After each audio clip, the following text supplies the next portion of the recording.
मेरा आज का ये वीडियो केवल उन ग्रामीण भाइयों के लिए होगा जो अपनी छत पर कुछ फलों का उत्पादन करके हर महीने लाखों रुपए कमाना चाहते हैं। उन्हें इस वीडियो को ध्यान से देखना चाहिए। और जो भाई केवल धान और गेहूं उगाना चाहते हैं और इन नए फलों को उगाकर पैसा नहीं कमाना चाहते हैं, उन्हें इस वीडियो से दूर रहना चाहिए। हमारा विज्ञान इतना आगे बढ़ चुका है कि आप कल्पना भी नहीं कर सकते, क्योंकि आज विज्ञान की इस नई तकनीक की वजह से हम एक छोटे से टब के जरिए 12 महीने कटहल खा सकते हैं। और यह कटहल फल खाने में इतना मीठा और स्वादिष्ट होता है कि आप इसे एक बार खाएंगे तो कभी नहीं भूलेंगे। मेरे वीडियो में हर प्रक्रिया शामिल है। अगर कोई इसका सही से पालन करता है तो मैं वादा करता हूं कि वह अपनी छत पर कटहल की खेती करके हजारों रुपए मासिक कमा सकता है। भारत में केवल हमारे किसानों को ही इन सभी नई प्रक्रियाओं को सीखना बाकी है, लेकिन मैं आज आपकी इस समस्या का समाधान कर दूंगा। मैं आपको सिखाऊंगा कि इस फल को कैसे उगाया जाता है। तो आज मैं आपका ज्यादा समय बर्बाद नहीं करूंगा। चलिए जल्दी से आपको बताते हैं कि कैसे आप इस फल को अपने घर की छत पर उगा सकते हैं। मैं आपको एक बात और बता दूं कि हमारी यह प्रोपोगेशन विधि फ्रूट प्रोपोगेशन को कहीं भी मुफ्त में नहीं सीख सकते, लेकिन मैं इसे आज हमारे चैनल के माध्यम से बिल्कुल मुफ्त में सिखाऊंगा। और अगर आप चाहते हैं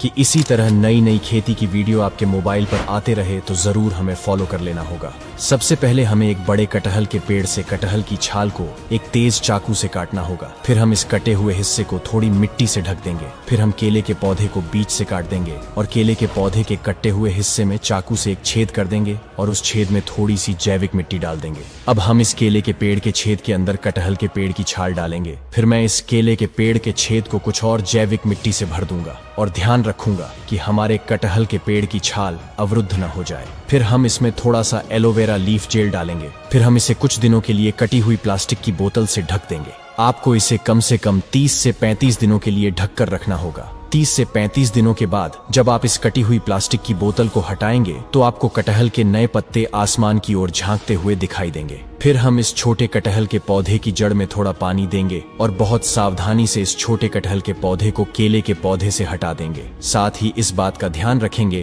कि इस पौधे की जड़ों को कोई नुकसान न पहुंचे। फिर हम एक और प्लास्टिक कंटेनर लेंगे और इस प्लास्टिक कंटेनर में आधी जैविक मिट्टी डाल देंगे और इस मिट्टी के ऊपर 1 से 2 छोटे केले काट लेंगे। फिर हम इस कंटेनर में कुछ और जैविक मिट्टी भर देंगे। इसके बाद हम अपने छोटे कटहल के पौधे को इस कंटेनर में स्थानांतरित करेंगे और इसे कुछ मिट्टी से ढक देंगे। फिर हम इसमें थोड़ा पानी छिड़कते हैं और इसे 90 दिनों के लिए सुरक्षित स्थान पर रख देते हैं। 90 दिनों के बाद जब आप इस कटहल के पौधे को देखेंगे तो आश्चर्यचकित रह जाएंगे, क्योंकि इस छोटे से कटहल के पौधे में कटहल की छोटी छोटी कलियां फूटने लगेंगी। फिर हम इस कंटेनर में थोड़ा और पानी छिड़केंगे और 35 दिनों तक इंतजार करूंगा। 35 दिन बाद जब आप इस छोटे से कटहल के पौधे को देखेंगे तो देखेंगे कि इस छोटे से कटहल के पेड़ पर बड़ा कटहल उग आया है। अगर आप सीखना चाहते